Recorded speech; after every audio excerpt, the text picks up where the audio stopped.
Donc, bienvenue encore à l'Église CCA. Si c'est la première fois que vous nous écoutez, et à vous qui êtes là en présentiel, soyez bienvenus. Si c'est la première fois que vous venez, juste pour vous dire, à la sortie, il y a une table qui s'appelle la table Bienvenue. On va prendre le temps de connecter avec vous. Si même vous qui êtes là tous les semaines, vous avez des questions, peu importe, c'est la place où vous devez aller. Prenez le temps de connecter avec un des membres qui va être à la table Bienvenue, poser des questions et ça va nous faire un grand plaisir de répondre à vos questions ou tout simplement à nous écrire à l'adresse courriel info@cchéritage.org. On est là pour vous, requêtes de prière, questions, peu importe. N'hésitez pas à nous contacter. Et juste avant de laisser la place à notre pasteur Laurent, s'il vous plaît, si vous pouvez vérifier que vos cellulaires sont en mode vibration, s'il vous plaît. Des fois, ça peut déconcentrer le prédicateur ou les gens qui sont à l'avant, là-dessus, à l'avant. Donc, s'il vous plaît, vérifiez que vos cellulaires sont en mode vibration. Donc, sur ce, je vais laisser la place à Pasteur Laurent. Et juste avant que le Pasteur Laurent vienne, je vais juste prendre le temps de remettre la réunion dans les mains du Seigneur. Seigneur, nous voulons te remercier pour l'opportunité et la grâce que tu nous donnes d'être ici. On te remercie parce que tu es un Dieu fidèle et parce que tu prends soin de nous, Seigneur Dieu. Et on veut te remettre la réunion entre tes mains, que nos cœurs puissent être disposés à recevoir qu'est-ce que tu as pour nous, Seigneur Dieu, que nous puissions sortir d'ici différemment, mais touchés par ta parole, touchés par qu'est-ce que tu as préparé pour chacun de nous. Donc, c'est ainsi que je te prie, de le nom de ton Fils Jésus qui vit au siècle des siècles, que tout le monde puisse dire un grand. Est-ce qu'on peut juste inviter Pasteur Laurent? Bonjour à tous. Ça va bien?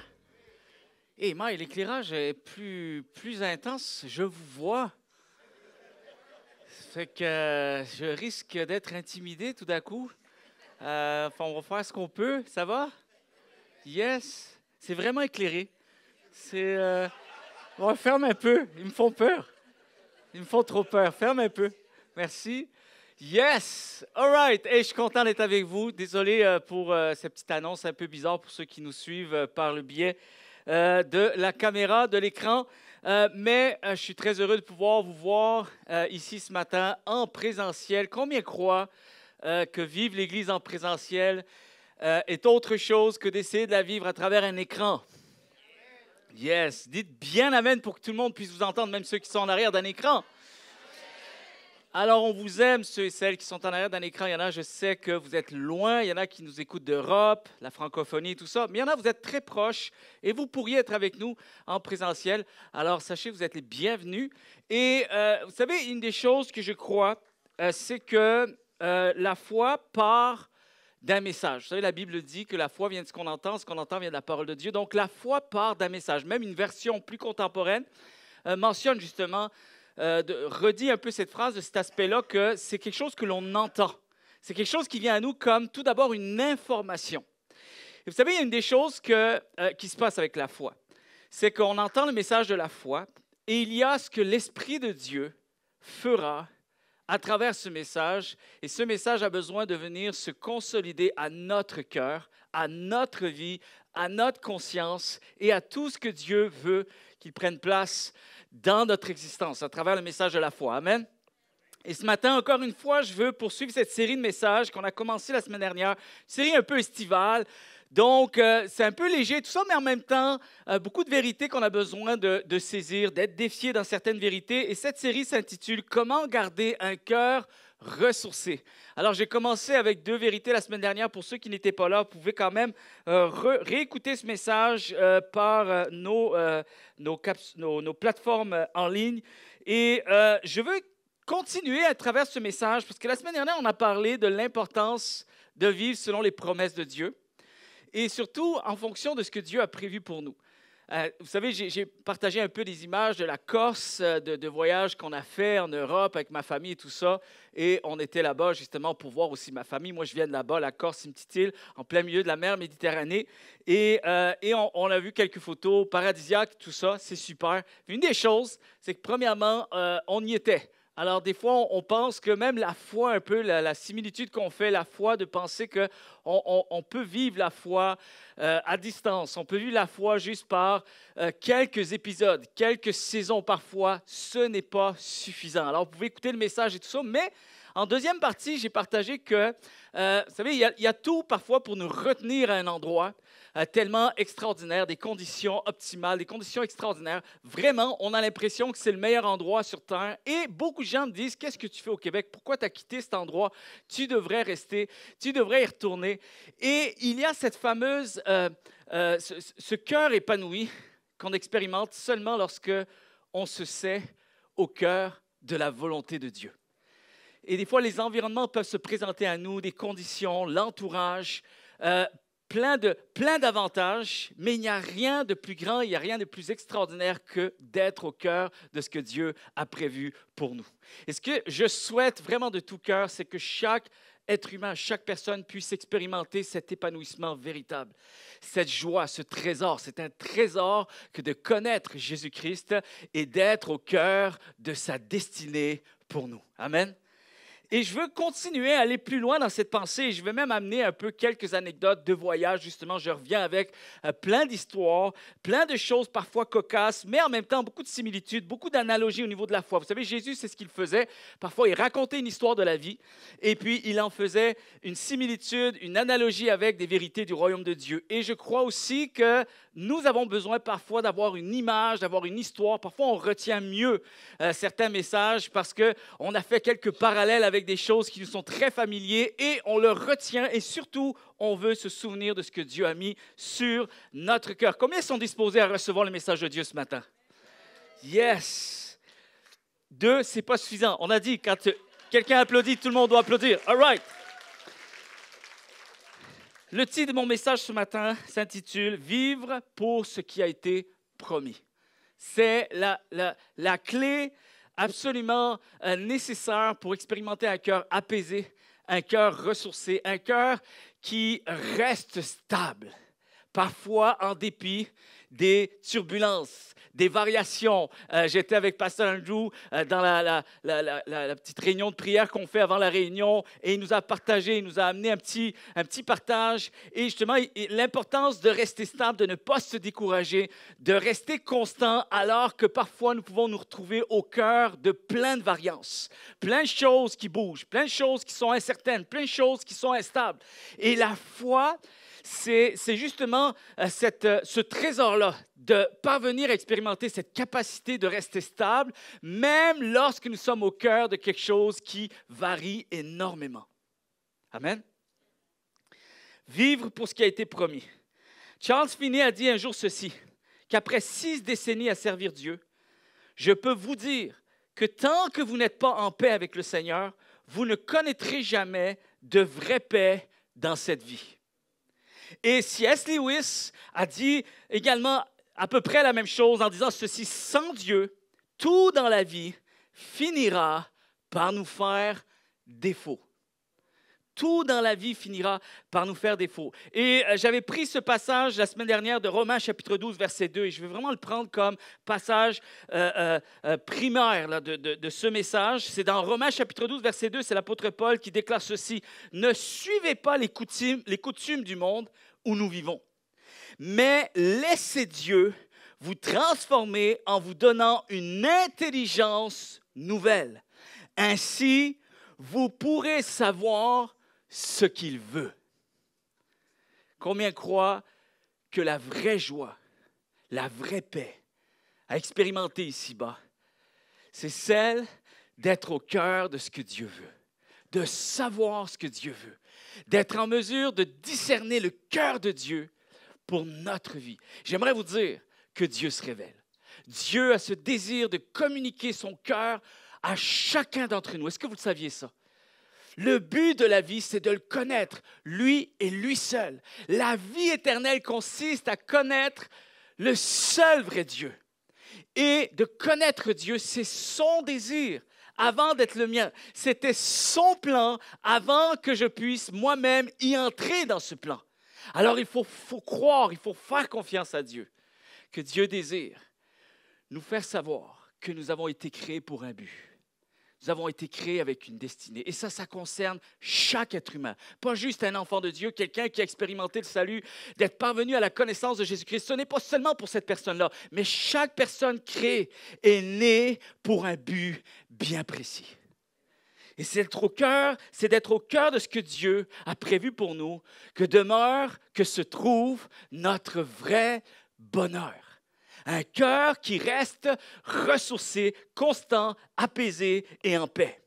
Alors, c'est important d'apprendre à vivre, chers amis, non par la vue, non par les émotions, non par les sentiments ou par l'opinion populaire, mais par la foi. Et la foi s'appuie sur ce que Dieu dit, sur ce que Dieu a décrété pour nous. En dépit de ce que nous voyons, de ce qui nous arrive, de ce que nous pensons, il y a ce que Dieu dira. Et ce que Dieu dit efface tout le reste. La foi, c'est ce que Dieu dit. La foi, c'est ce que Dieu est. La foi, c'est ce que Dieu a toujours été. Et la foi, c'est ce que Dieu fera. Amen.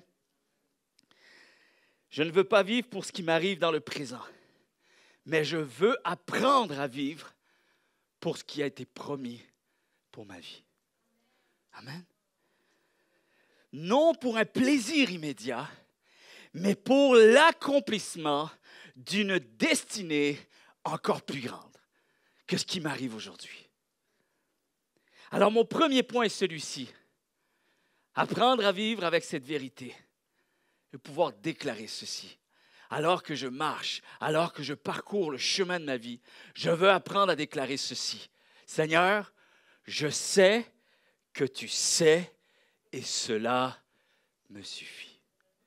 Amen. Vivre sur les promesses de Dieu et apprendre à compter sur elles. Et dans Éphésiens, chapitre 2, verset 10, il est dit ceci. Car nous sommes son ouvrage, ayant été créés en Jésus-Christ pour de bonnes œuvres que Dieu a préparées d'avance afin que nous les pratiquions, les accomplissions. Et vous savez, une des choses, c'est que nous devons apprendre à dépendre des promesses de Dieu et non pas dépendre des conditions extérieures. Parce que la réalité, chers amis, c'est qu'on ne peut pas espérer avoir une constance dans notre vie si on est toujours en train d'espérer à une constance absolue dans un idéal parfait. C'est là un peu le piège de la foi. La foi, c'est d'espérer. Et finalement, le découragement de la foi, c'est d'être découragé pour ce qui n'arrive pas comme je l'avais prévu, comme je l'avais espéré, comme je l'avais demandé, réclamé, invoqué à Dieu. C'est comme le paradoxe de la foi. La vie sur terre va en... Excusez-moi, c'est un message vraiment encourageant, mais il faut que je vous le dise. La vie sur terre va en empirant. All right? Ça veut dire que c'est imminent. C'est inévitable. Quand on parle de notre condition de vie, ça n'ira pas vers du meilleur. Et ça, c'est valable pour le commun des mortels. Tous et chacun. La santé, les possibilités ne seront plus les mêmes. Plus le temps avance et certaines choses nous échappent. Certaines choses s'usent. Certaines choses changent, varient. Ça ne sera plus pareil. C'est drôle parce que je parle souvent avec Yves Leclerc et des fois au téléphone, on se parle et j'ai dit « Hey Yves, en forme? » Il dit « Non, pas en forme. En santé, mais pas en forme. » Et j'aime bien un peu des fois sa réaction parce qu'il reste réaliste. Il dit « C'est comme s'il me disait « Bon, la forme, c'était avant ou... » Mais pas là, ça va, je suis en santé, mais pas en forme. Et je trouve aussi que c'est un peu cette vision réaliste. Malgré que la foi, c'est d'espérer, c'est aussi la foi, apprendre à cheminer avec la foi dans l'environnement qui est le nôtre. Alors, mettre son bonheur sur des choses que l'on peut perdre va faire en sorte que nous serons continuellement déçus par quelque chose. Et le découragement ne vient pas nécessairement d'une situation qui vient d'arriver. Souvent, ce n'est pas une situation qui fait qu'on se décourage. Souvent, c'est nos attentes. Le fait qu'on ne s'y était pas préparé. On avait justement cru que c'était une autre réalité qu'on était pour vivre. Et surtout lorsqu'on parle des choses de Dieu, parce que Dieu est grand. Dieu est infiniment grand. Dieu peut répondre à mes prières. Dieu peut faire des choses invraisemblables. Et la réalité, chers amis, c'est que c'est ainsi pour le commun des mortels. Vous savez, il y a les 3 étapes de la vie. Lorsqu'on est jeune, on a le temps, on a l'énergie, mais on n'a pas l'argent. Souvent, mes ados là, disent « Ah, il y a plein de choses que je voudrais faire. » Mais, coudonc, c'est cher la vie. Quand on est adulte, on peut avoir l'argent, l'énergie, mais on n'a pas de temps. Et quand on est plus vieux, on a le temps, on a l'argent, mais il nous manque l'énergie. Avec le temps, l'énergie est partie. Et la moralité de cette histoire, c'est qu'en fait, il faut accepter qu'il va toujours nous manquer quelque chose. C'est très rare d'avoir un contexte parfait, idéal, et en plus qui reste toujours parfait et idéal. Ça, c'est irréaliste. Nous serons toujours déçus par quelque chose. Nous serons toujours déçus par quelqu'un. Il y aura toujours des éléments variants autour de nous, chers amis. Est-ce que vous comprenez? Et la foi exigera que nous puissions apprendre à cheminer avec Dieu dans ce contexte-là. Avoir la foi en Dieu, ce n'est pas de dire « je prie, maintenant je m'attends à ce que le contexte soit toujours parfait ». Ce n'est pas ça la foi. La foi, c'est d'apprendre à compter sur Dieu en dépit de tout ce que je ne contrôle pas, de tout ce qui va m'échapper, des éléments que je ne pourrai pas toujours garder en main. Parce que rien n'est jamais parfait à l'infini. Vous savez, le parfait, c'est un état d'esprit. Moi, je dis c'est un état de foi, le parfait. C'est un état de foi que de placer sa confiance sur celui qui est seul à être parfait. Quand un homme est venu voir Jésus en disant « Que faut-il que je fasse de bon? » Jésus a dit « Comment? Qu'est-ce qu'il y a de bon? Un seul est bon. » Jésus va dire « Je suis le chemin, la vérité et la vie. » C'est en lui que se trouve la perfection de notre âme, de notre bonheur, de notre réconfort, de notre apaisement. Un cœur ressourcé se trouve en Jésus-Christ et en Jésus-Christ seul. Quelqu'un devrait dire Amen. Et souvent, lorsque je parle de la Corse, alors que c'est paradisiaque, un contexte extraordinaire, des conditions extraordinaires, une température extraordinaire, c'est vraiment la belle vie. Maintenant, vous allez vraiment peut-être être surpris en allant là-bas parce que vous voyez ça comme la destination finale. Finalement, tu te dis, je pense que le ciel, c'est ici. Mais si paradis soit-il, on y trouve aussi des gens qui sont là en permanence, tout le temps, constamment. On y trouve des gens malheureux, insatisfaits, qui se plaignent et qui se disent qu'ailleurs est meilleur. Alors il dit, au Québec, il doit faire bon, ils vivent là-bas. Oui. Il dit, il paraît qu'on fait partie des 5 pays, la qualité de vie, 5 pays au monde. Oui. Puis moi, j'écoute le gars, puis je ne sais pas, j'ai le goût de dire, tourne-toi un petit peu, juste fais le tour un peu, juste sur toi-même. Tu as tout ce qu'il faut ici. Quand je leur parle de nos hivers, ça va, ils sont heureux après là-bas. Ils sont très bien. Finalement, on est bien, on va rester là. OK. Il faut que vous compreniez une chose. Écoutez bien, Jérémie 29, verset 11 dit ceci, écoutez bien. Car je connais, c'est comme Dieu qui parle, OK? Car je connais les projets que j'ai formés sur vous, dit l'Éternel. Projets de paix et non de malheur, afin de vous donner un avenir et de l'espérance. Et dans Hébreux, chapitre 11, verset 1er, vous connaissez, peut-être pas pour tout le monde, peut-être qu'il y en a ici, vous êtes nouveau un peu dans votre démarche de foi, donc vous n'êtes pas familier avec les choses de la Bible. Il y a un verset qui est assez extraordinaire qui dit ceci. « Or, la foi est une ferme assurance des choses qu'on espère, une démonstration de celles qu'on ne voit pas. » Et il y a quelque chose à comprendre. C'est que souvent, on prend ces versets Et on s'attend à ce que le parfait soit toujours devant nous, autour de nous. Ce qu'on touche doit être parfait. Ce qu'on reçoit doit être parfait. Les conditions doivent être parfaites. Ce n'est pas ça ici. Les auteurs qui ont écrit n'ont pas écrit avec cette particularité-là. La perspective à y saisir à travers ceci, c'est que, vous savez, dans Jérémie, ça dit « Je connais les projets que j'ai formés sur vous. » Vous savez, le terme « je connais », il y a le terme dans la racine des mots, c'est beaucoup « j'ai vu ».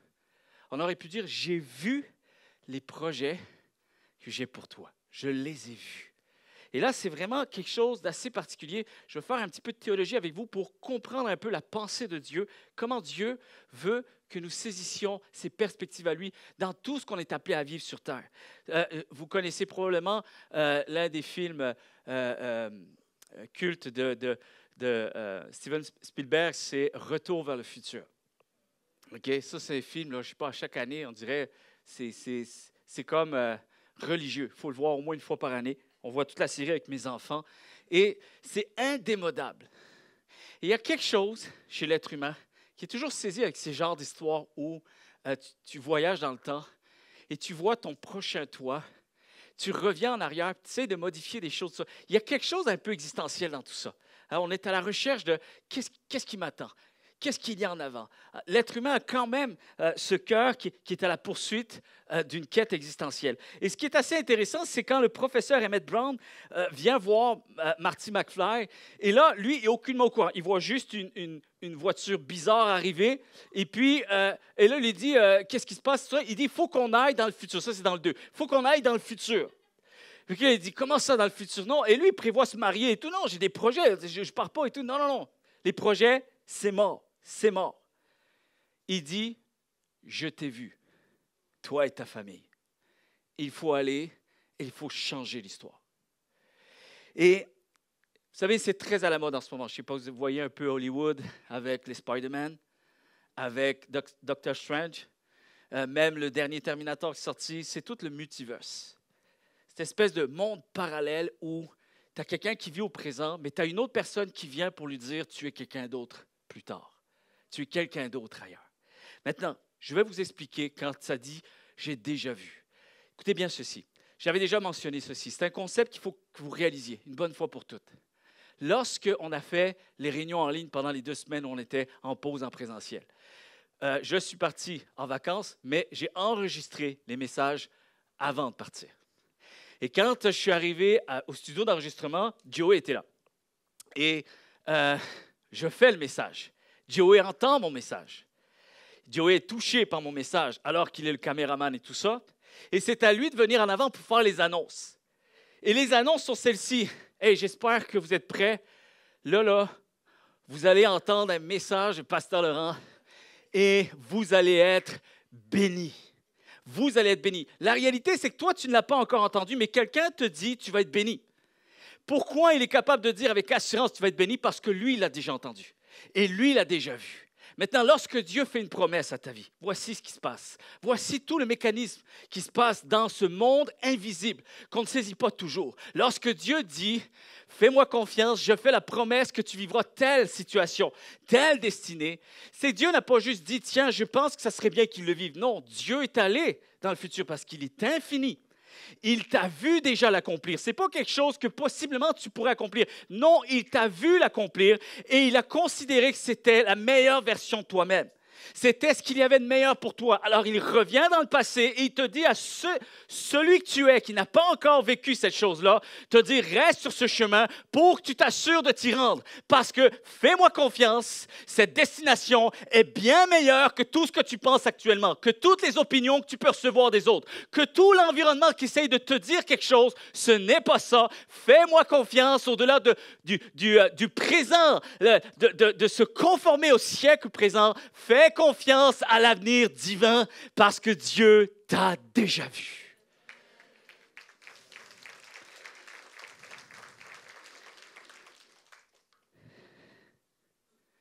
Quand il revient dans le passé, avec notre nous d'aujourd'hui, il nous dit, ta destinée est autre que ce que toi tu prévois. tu n'es pas comme les autres. Vous êtes là? Tu as une destinée différente. Tu as une destinée unique. Parce que la personne qui l'a vu dans le futur n'était autre que toi. Vous êtes là? Et les bénédictions qui vont en découler de cette destinée seront bien plus grandes que celles que tu essaies de poursuivre aujourd'hui. Elles seront bien plus glorieuses et elles seront exponentielles. Vous savez, lorsque Dieu bénit quelqu'un, il ne pense pas seulement à la personne qui bénit. Il pense aussi aux retombées de la bénédiction qu'il y aura pour d'autres. Alors, il faut lui faire confiance, que parfois on a l'impression qu'on n'a pas d'impact. On n'a pas l'impression qu'on est écouté, qu'on est considéré, que finalement, ça porte du fruit. Ça, c'est ce que tu as l'impression aujourd'hui. Mais reste sur la destinée qu'il a pour toi. Parce qu'avec le temps, vous savez, des fois, les meilleurs fruits, c'est ceux qui prennent du temps. Et à la fin, non seulement tu vas pouvoir être nourri toi-même, mais le fait que tu as poursuivi une destinée qui était bien plus glorieuse que celle que tu poursuivais avant, va être en sorte de pouvoir être une bénédiction exponentielle pour ceux et celles qui te sont à cœur. Vous êtes là? Fais confiance à Dieu. Fais confiance à Dieu. C'est toujours le même message, hein? La foi. Parce qu'on est des auditeurs oublieux. Parce qu'on est des hommes et des femmes craintifs. On a peur, on se décourage, on est fragile, on est faible, on est insuffisant. On a tendance toujours à regarder à ce qui nous manque, à ce que nous considérons que nous n'avons pas. Alors qu'en réalité, si Dieu l'a dit, cela me suffit. Parce que je sais qu'il n'a pas juste dit la chose, il l'a vue. Il m'a vu. J'aime toujours ce passage de Samuel chapitre 16, 1 Samuel chapitre 16. Ça, c'est un passage assez extraordinaire. Ça fait des années que je prêche ce principe-là et même je l'enseigne au collège biblique. Et c'est toujours un must. Des fois, on me demande, peux-tu réenseigner ce principe-là? Parce qu'il y a des histoires parfois dans la Bible, je pense que j'avais même mentionné une fois ici aussi dans les 3 dernières années, mais il y a des histoires dans la Bible que c'est marquant. C'est marquant de voir comment Dieu accomplit l'invraisemblable. En dépit de ce que l'on pensait. Vous savez, des fois, les trajectoires que l'on croit qu'on va prendre, finalement, Dieu nous surprend et ce n'est finalement pas cette trajectoire-là. Et la trajectoire de Dieu est bien meilleure que ce que je pouvais envisager. Et ce que j'aime, c'est lorsqu'on a affaire à un coup d'État dans la Bible où est-ce que Dieu va changer de roi. Il va vouloir passer de Saül à David. All right? Je passe tout le contexte. Vous pourrez voir ça dans 1 Samuel. Puis ça débute vraiment au chapitre 16. Et une des choses pourquoi c'est un coup d'État, c'est assez invraisemblable cette histoire, parce que dans l'histoire, à l'époque, tu ne pouvais te préparer qu'à un changement de royauté, de pouvoir, de règne, pour juste quelques raisons. La première, c'est que le roi actuel est décédé. Et la deuxième, c'est que le roi actuel est trop vieux pour occuper ses fonctions et par l'accord, l'assentiment général, on décide de procéder à une succession. Vous êtes là? Avec une bénédiction. C'était les 2 seules raisons pour pouvoir entrevoir un changement de règne. Et là, la réalité, c'est que le roi n'est pas mort et le roi est encore assez jeune et en pleine énergie de ses moyens. Vous comprenez? Et en plus, ce roi-là, Saül, ne veut pas quitter la royauté. Et Dieu va déclarer qu'un autre roi doit être choisi. Et il faut comprendre ici que l'homme qui a été choisi pour exercer cette mission, c'est Samuel. Samuel, c'était un prophète à l'époque. Bien évidemment, ce n'était pas juste un prophète parce qu'il n'y avait tellement pas... La Bible dit qu'il n'y avait pas de leader vraiment à son époque avant qu'il y ait un roi. Donc, il a occupé plusieurs fonctions. On pourrait dire qu'il était même roi, juge, bref. Il a occupé plusieurs activités. Mais Samuel, ça dit que c'est un homme qui était clairvoyant, qui était capable de savoir ce que Dieu s'apprêtait à faire. Et pour la première fois d'histoire, ça c'est un défi absolument extraordinaire, c'est que cet homme-là qui semble tout contrôler, tout saisir depuis toujours, il est décontenancé. Il est complètement déstabilisé parce qu'il n'arrive pas à savoir ce que Dieu est en train de faire. Pour lui, ça ne fait pas de sens, c'est illogique. On n'a jamais fonctionné comme ça, il n'y a pas de loi pour justifier ça. Et tu me demandes, moi, comme un seul homme, de devoir aller vers un gars que je ne connais pas et lui dire, maintenant, tu es roi à la place de l'autre. Il y a un coup d'État qui prend place dans le ciel. Et vous savez, Samuel est tout à fait en droit de demander à Dieu, Seigneur, comment tu comptes t'y prendre? Combien croient qu'on est parfois dans ces situations-là, dans ces contextes-là?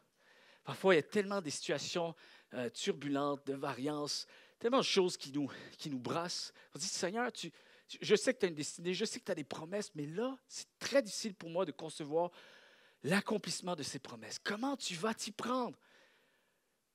Selon mes perspectives à moi, je n'arrive pas à voir comment une telle chose peut s'accomplir. Et vous savez, lorsqu'on pose des questions à Dieu, c'est clair qu'on est rapide à devoir déjà anticiper la réponse de Dieu. Hein? La foi, là, c'est que le Seigneur est grand, il va faire des grandes choses. On se fie à beaucoup d'exploits aussi dans la Bible que Dieu a fait. On sait que Dieu est miraculeux. Alors, on se dit, tiens, je pense que Dieu va faire quelque chose d'assez extraordinaire, rapidement, instantanément. Je n'aurai pas besoin de m'inquiéter, de souffrir ou quoi que ce soit. Et là, la réponse, c'est que Samuel va dire dans 1 Samuel chapitre 16, verset 2, « Comment irai-je? Saül l'apprendra et il me tuera. » Alors ça, c'est comme, comment vais-je aller chez Isaïe, le père de David, sans que cela nous tourne au drame? Comment franchirai-je les frontières du territoire de Saül? Quelqu'un va finir par le savoir, ça va être dit, et je vais être accusé de traîtrise. Et là, à ce moment-là, si on ne connaît pas la suite de l'histoire, on fait une pause, soyons honnêtes, on fait une pause, et on essaye de concevoir la réponse de Dieu. Voici la réponse de Dieu à Samuel. Samuel, chapitre 7, verset 2. Vous ne l'avez pas à l'écran. L'Éternel lui dit, « Samuel, ne t'inquiète de rien. Tu seras escorté par un chariot de guerre entouré de 3000 soldats de la garde nationale. Tous seront chargés de te protéger et de t'assurer la vie sauve.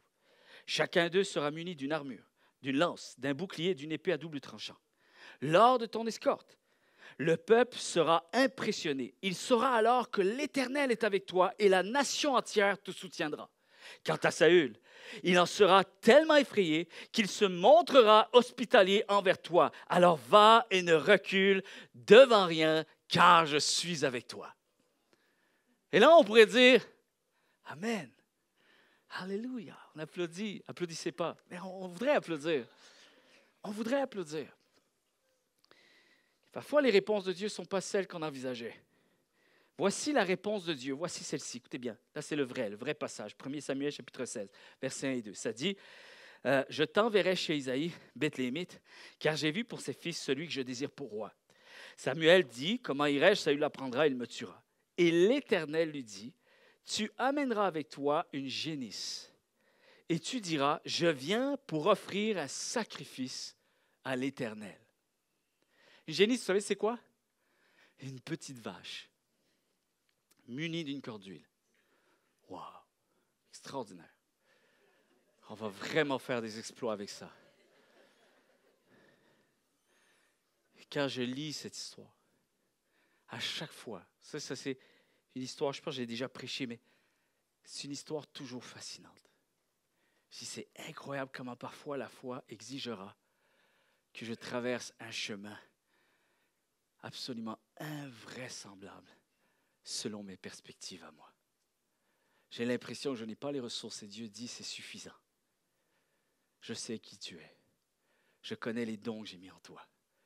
Je connais l'appel. Je connais ton cœur. Et je connais aussi les circonstances qui vont suivre. Je sais ce que je fais. Je t'ai déjà vu. Tu n'es pas, dans le futur, tu n'es pas la personne que tu es encore aujourd'hui. Fais-moi confiance. Ce qui est assez extraordinaire, c'est qu'on aurait tendance à dire trop peu, trop insuffisant, pas assez grand pour y croire, et pourtant très dirigé par Dieu. Et le problème, c'est que si on n'a pas cette dernière phrase, si on ne vient pas la greffer, cette dernière phrase, par la foi, pourtant très dirigé par Dieu, malgré tout, je crois que tout continue d'être très dirigé par Dieu. Si on n'a pas cette phrase, si on n'a pas cette conviction, si on ne nourrit pas cette dimension de foi, alors c'est sûr que le découragement viendra frapper à notre porte. Et c'est certain que nous allons perdre ce cœur ressourcé. Nous allons finir par posséder un cœur agité, tourmenté, découragé, épeuré. La foi, c'est ce qui vient conclure toute chose. Amen. L'acteur américain Morgan Freeman a dit un jour ceci, « Lorsque tu te sens incapable, souviens-toi que l'arche de Noé a été construite par un amateur et que le Titanic a été construit par des professionnels. »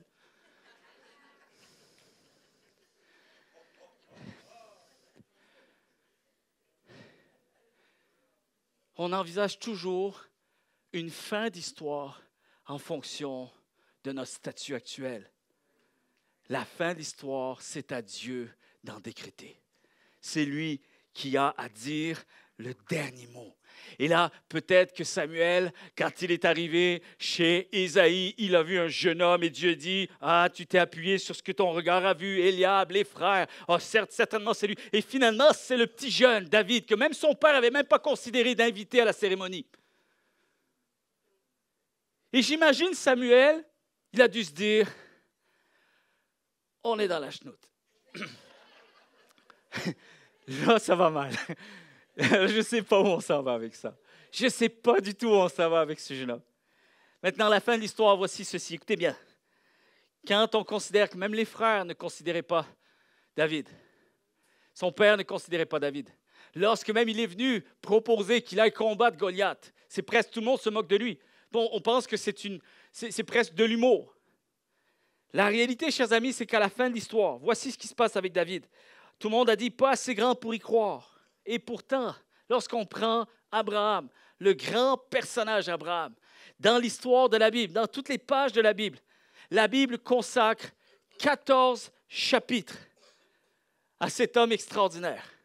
Des histoires extraordinaires qui font les fondements de notre foi. Le père de la foi s'y retrouve dans 14 chapitres de la Bible. Lorsqu'on regarde à Joseph, qui est aussi un personnage emblématique, et qui, de par lui, a été vraiment des saisons tellement précurseurs, charnières, pour la suite des choses, pour le plan de Dieu. La même chose, 14 chapitres à l'effigie de Joseph.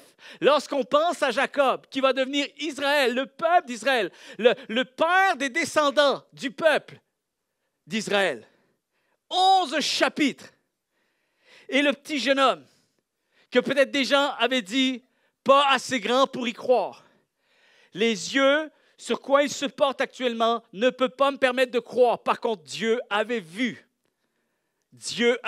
un homme qui par lui-même, lui seul, 10 000 tomberont au combat. Un homme qui, à peine arrivé au pouvoir, la seule chose qui va se préoccuper, c'est de ramener la présence de Dieu au cœur du peuple. Alors qu'il se promène dans les rues, il voit la tente de Dieu. Vous savez, la tente où il y avait l'arche de l'Alliance. Et il voit le palais de cèdre dans lequel lui-même habitait, son habitation. Il s'est dit, ça n'a aucun sens. On ne peut pas rentrer dans la cité de Dieu et voir finalement le palais d'un homme être plus grand que la demeure de Dieu. Alors c'est là tout son désir de construire un temple en l'honneur de l'Éternel. Aucun autre roi avait eu auparavant des élans de louange, de foi, de reconnaissance, d'action de grâce et de vouloir faire en sorte que Dieu soit honoré au milieu de nous.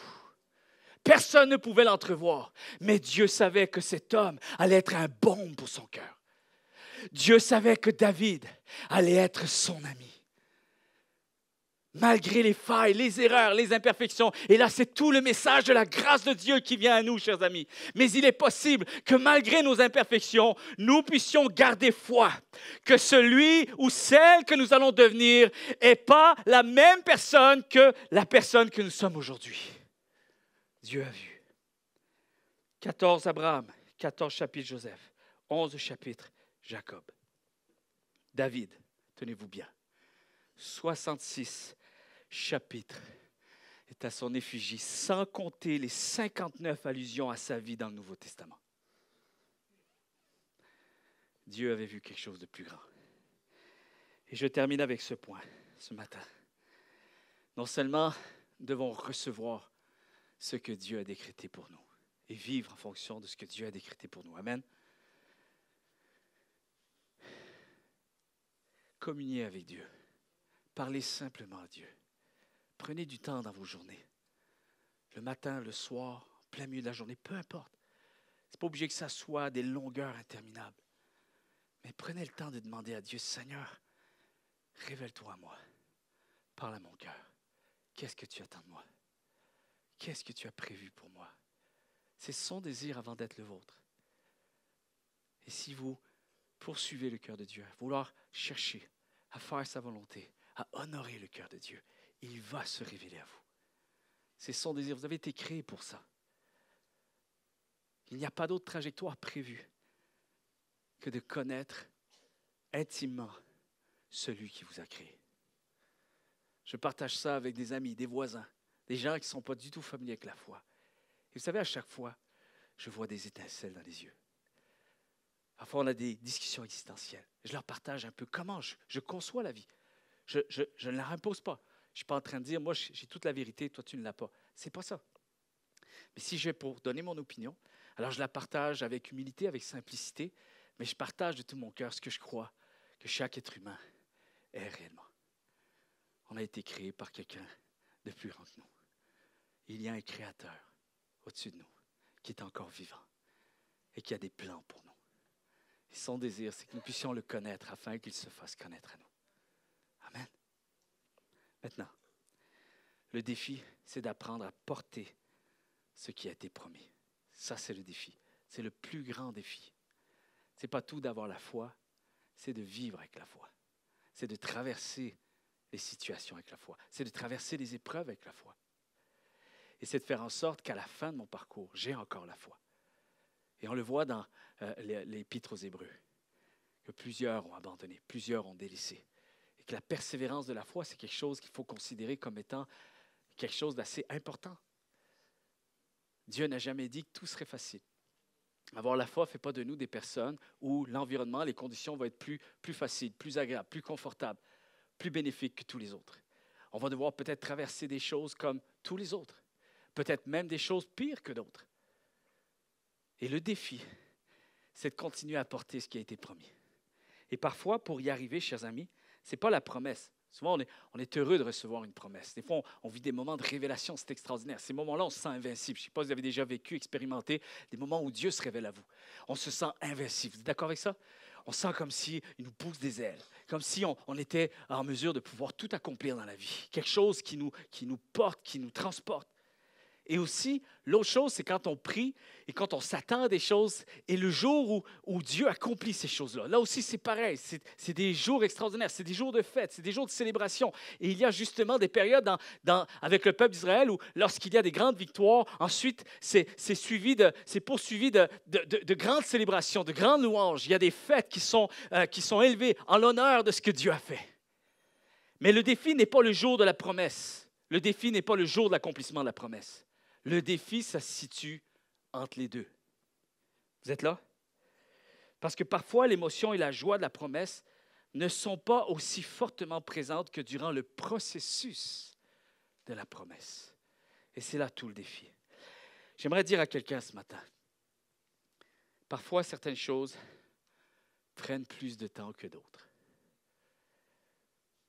Parfois, certaines choses prennent plus de temps que prévu.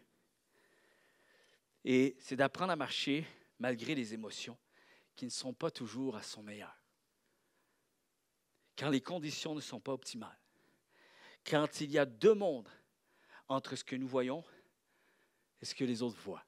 Des fois, on marche avec une vision, puis on pense être soutenu, on pense qu'on va être entouré, on pense qu'on va être porté. Finalement, ce n'est pas le cas. On sent finalement qu'on doit marcher tout seul, comme un homme dans le désert.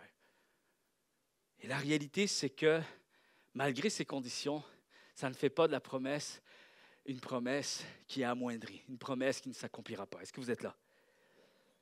Parfois, il y a deux mondes entre ce que nous avons compris, ce que les autres, là où les autres ne sont pas encore parvenus. Pour ceux qui ont des enfants, vous savez de quoi je parle.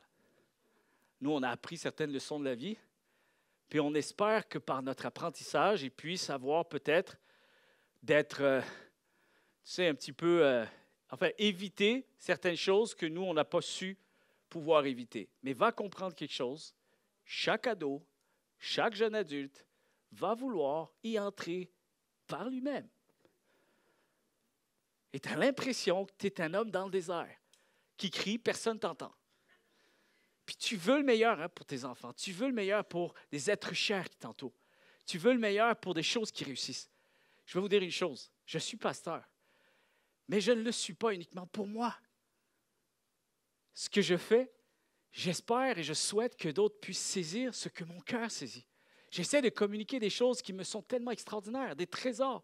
Et je souhaite de tout cœur que d'autres puissent entrer dans ce bonheur, dans cet épanouissement. Je ne suis pas parfait et j'ai aussi mes défis, mes luttes, mes variances. Mais la réalité, chers amis, c'est qu'on aimerait parfois que d'autres saisissent exactement ce que nous saisissons. Ce n'est pas le cas et je vais devoir apprendre à ajuster la vitesse. Vous êtes là? Je vais devoir apprendre à ajuster le cap.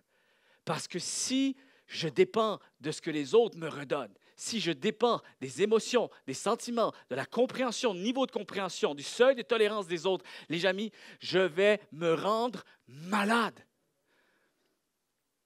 Je vais finir par perdre la vision, découragement. Et je vais perdre ce cœur ressourcé et apaisé. Combien sont avec moi ce matin? On applaudit tout le monde. Parfois, il y a tout un univers qui sépare le moment où on reçoit une mission et les étapes qu'il nous faudra vivre quand on commence à se mettre en marche. Quand il faut user de patience, de conciliance, acceptation, résilience, parfois de lâcher prise. Quand il va falloir faire face à des espoirs différés. La Bible parle de cette réalité, des espoirs différés, des déceptions. Pour y arriver, il va falloir que nous ajustions notre vitesse. On dit souvent trop tard. Souvent, on dit trop tard. C'est trop tard, c'est fini, on ne peut plus rien faire, c'est terminé, le train est passé, c'est trop tard. Et parfois, c'est toujours le trop tard qui nous obsède. Mais il y a aussi un autre obstacle parfois. Un autre élément qui peut faire obstacle à notre cheminement, c'est le trop tôt. C'est trop tôt. Et quand on veut aller trop vite, chers amis, on finit par vivre un projet qui avorte par manque de patience. Une relation qui se brise par, justement, manque de conciliance, d'ouverture, d'écoute, de pouvoir laisser la personne aller à son propre rythme. Et ça c'est avec Dieu que ça se joue, ça, ces choses-là. Fois, on espère qu'on va pouvoir trouver des gens qui nous comprennent parfaitement, mais ça, c'est vraiment un défi de foi, chers amis. Parfois, on perd la confiance de notre entourage pour avoir exigé trop en peu de temps. Une trajectoire déviée pour ne pas avoir donné assez de temps à un processus durable et fructueux qui, avec le temps, devait se mettre en place. Alors, il faut ajuster notre vitesse. Et on doit aussi apprendre à vivre notre foi, même au travers de ce que l'on ne peut pas contrôler. On ne peut pas décider et on ne peut pas avoir. On ne peut pas décider pour les autres. On ne peut pas décider pour une situation qui est hors de mon contrôle. Vous êtes là? Ajuster nos émotions, ça fait partie de la foi. Ajuster nos attentes, faire face à nos réelles motivations. Pourquoi tu veux cette chose-là? Est-ce que ça se pourrait que Dieu voit finalement, ce n'est pas la meilleure chose que tu devrais recevoir? Des fois, on poursuit des choses. Dieu dit, c'est pas une bonne chose. Tu penses que c'est une bonne chose, mais moi, je t'ai vu plus tard et cette chose n'est pas aussi bonne que tu le prétends. Une relation, également, qu'on veut à tout prix. Ce n'est peut-être pas ce que Dieu veut. Sur quoi nous basons notre joie? Notre satisfaction, est-ce que nous les basons sur les réponses, sur les résultats, sur les applaudissements, les promotions, sur de meilleurs avantages, vouloir se prouver, vouloir justifier qui on est, impressionner quelqu'un? Et peut-être même, malheureusement, vivre trop sur les décisions que les autres vont vouloir prendre à notre place. Sois bien avec toi-même. Amen. Je vais demander aux musiciens de pouvoir me rejoindre. Je vais dire à quelqu'un ce matin, sois bien avec la saison actuelle de ta vie. Sois apaisé, sois ressourcé. Amen. Apprends à être heureux avec ce que tu as. Quelqu'un a dit un jour ceci, lorsqu'on n'a pas ce que l'on aimerait avoir, il faut apprendre à aimer ce que l'on a. Et quelqu'un d'autre a dit aussi un jour ceci. J'ai choisi de consacrer ma vie à servir Dieu, mais je n'ai pas choisi de consacrer ma vie à devenir Dieu.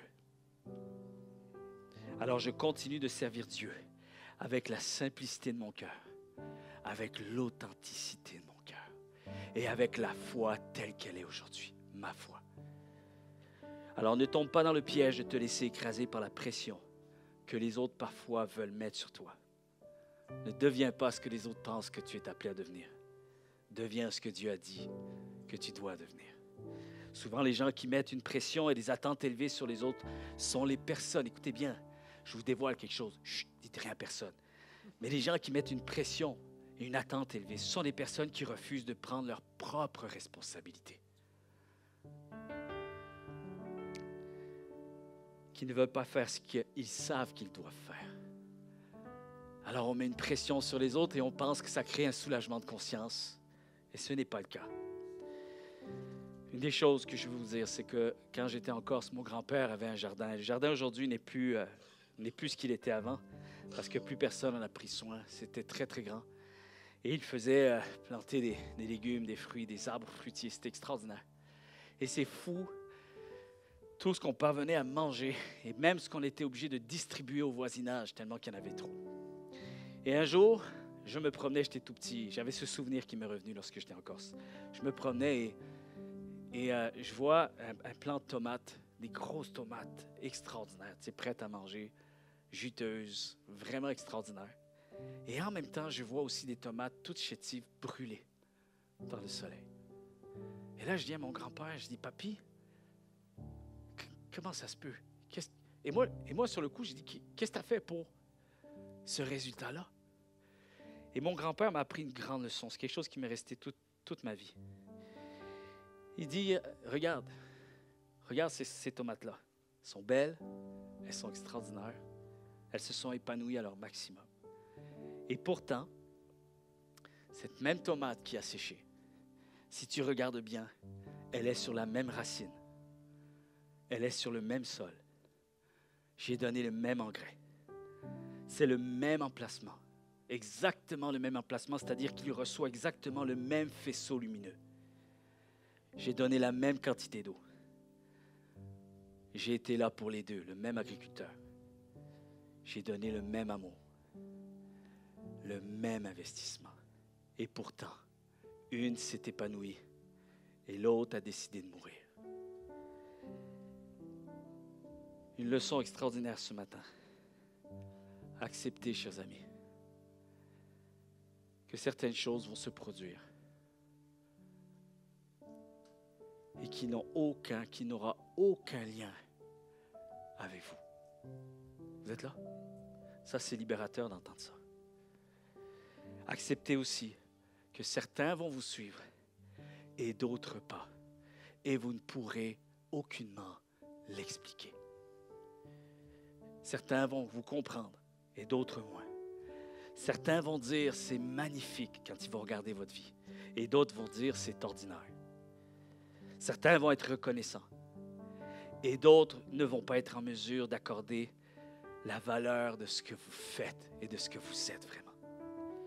Certains vont s'épanouir à travers vous et d'autres ne changeront pas. Il y en a qui vont s'émerveiller et d'autres qui vont rester indifférents. Il y en a qui vont être capables de se remettre en question et d'autres qui vont dire que c'est votre faute. Il y a certains qui vont vous demander votre aide et d'autres vont vous critiquer. Il y a certains qui vont vouloir que vous vous investissiez en vous, en eux. Mais pour vrai. Et il y en a d'autres qui vont juste être là pour vous tirer du jus et vous consommer. Il y en a qui vont vous porter et vous bénir. Il y en a qui vont vous tirer vers le bas. Il y en a qui vont vouloir votre aide et il y en a d'autres qui vont refuser votre aide. Et vous ne pourrez rien faire pour eux. Il y aura toujours des gens qui vous diront « c'est trop tard, c'est trop peu ». Sachez une chose, il y aura toujours des gens pour dire « c'est jamais assez » ou « il y a trop de cela ».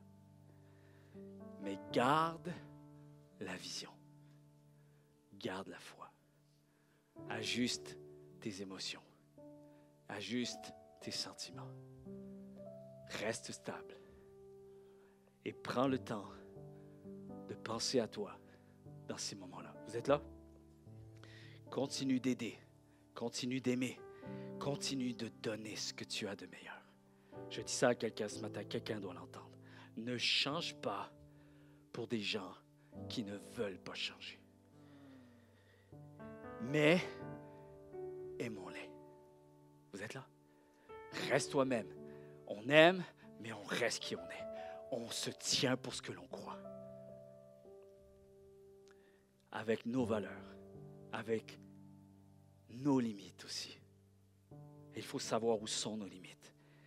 Vivez pour ce qu'il y a de plus vrai en vous et laissez les gens décider ce qu'ils feront avec. Amen.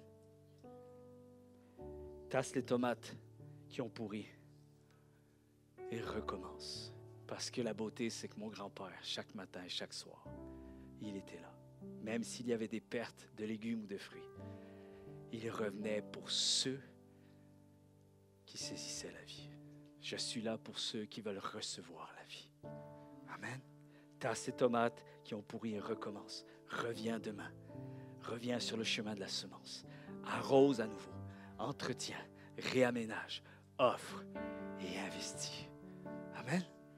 Est-ce qu'on peut remercier Dieu pour le travail qu'il fait dans nos vies et dans nos cœurs? Est-ce qu'on peut se lever tous ensemble? On va se lever tous ensemble ce matin.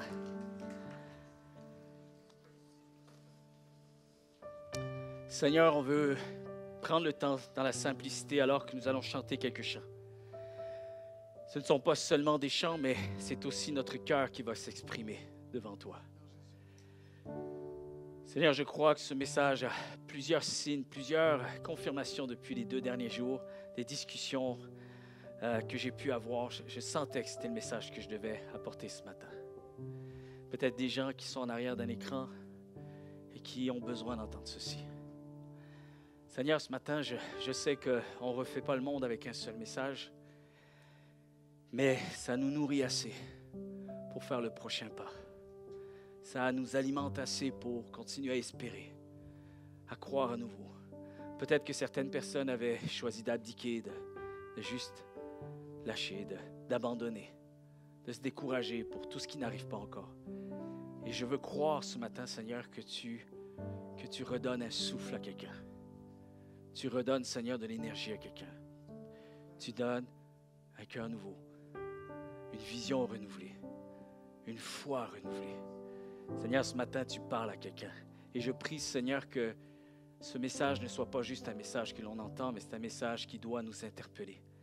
Parce que ce n'est pas seulement aujourd'hui dont il est question de marcher avec Dieu, mais il s'agira également d'ajuster nos vitesses, d'ajuster le cap, d'ajuster nos émotions, nos sentiments, ce que nous allons ressentir jour après jour. Mais Seigneur, nous allons déclarer ceci ce matin. Je vivrai pour ce qui a été promis. Seigneur, je vais vivre pour ce qui a été promis, parce que je sais que tu m'as vu. Je sais que tu es allé dans mon avenir, dans mon futur, et tu as vu la personne que j'allais devenir. Alors Seigneur, je te fais confiance ce matin, et je prie que tu me donnes cette foi nouvelle. Peut-être une personne nouvelle ce matin, qui ressent le besoin de s'adresser à Dieu pour la toute première fois. Et c'est très simple de parler à Dieu ce matin. Très, très simple. Juste de parler avec ton cœur, comme tu parlerais à un ami, à quelqu'un, avec tes propres mots.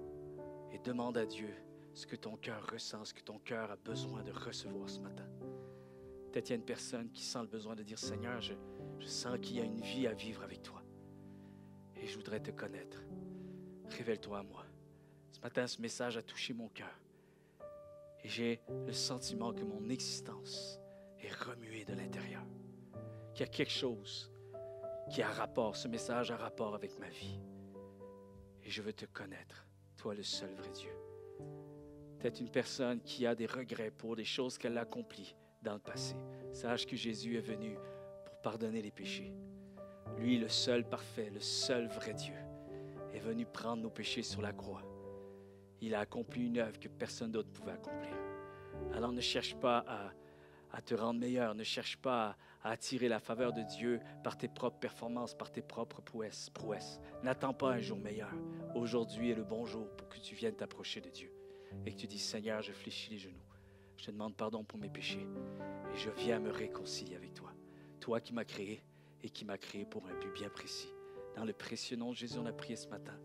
Et tout le monde déclare un vrai et un grand